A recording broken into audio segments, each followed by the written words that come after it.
I need to double back really quickly because we've only got a few minutes left.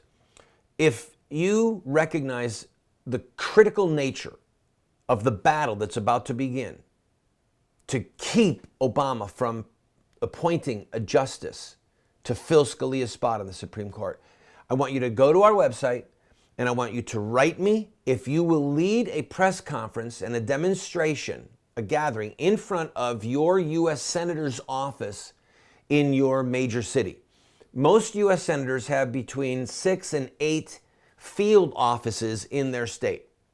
33 of the states in this country have at least one Republican senator, at least one.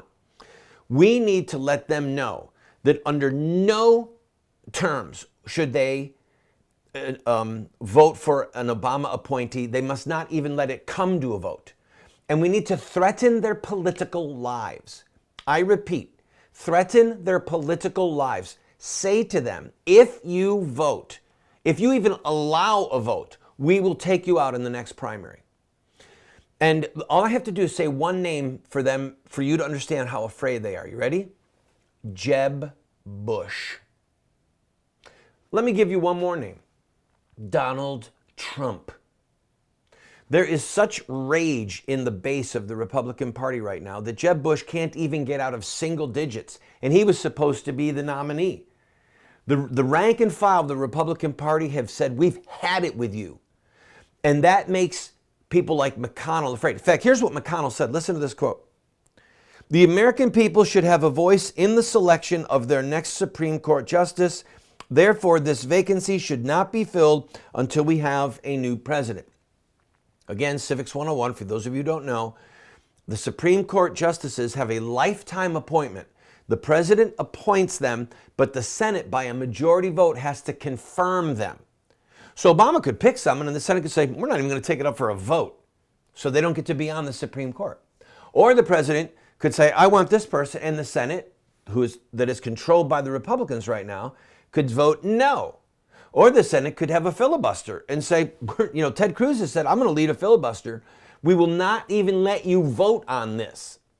So I've called on friends here. I'm calling on friends all over the country. Listen, if you've got a Republican senator in your state, even one, or you've either got one or two, hold a press conference in front of his field office demanding that no vote come up for a nominee to the Supreme Court.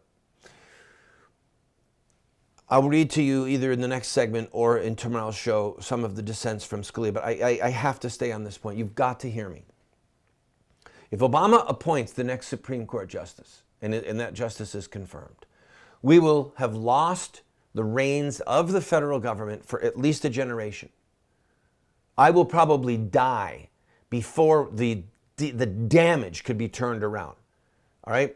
Sotomayor, Kagan, these godless justices with their anti-Christ, anti-Christian, anti-law of God rulings, they gave us so-called homosexual marriage. Scalia said that it was a pooch. Do you know what a pooch is? I'm going to read you a quote of a pooch, then I'm going to take a quick break. In the decision, Obergefell, Scalia said that the Supreme Court decision was a judicial pooch. Pooch is, quote, a secretly plotted and suddenly executed attempt to overthrow a government. That's what we have just gone through. There has been a coup d'etat, an overthrow of our government, of our form of government.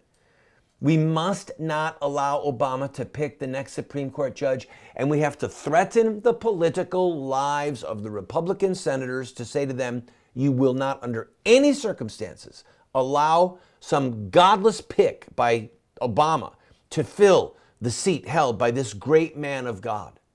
Are you ready for a fight? Are you ready to fight? If you are, go to our website, contact me by email, and I will explain to you what to do. In fact, I'll explain when we come back in the next segment. I'll give you Activism 101 in 2 minutes. Don't go away.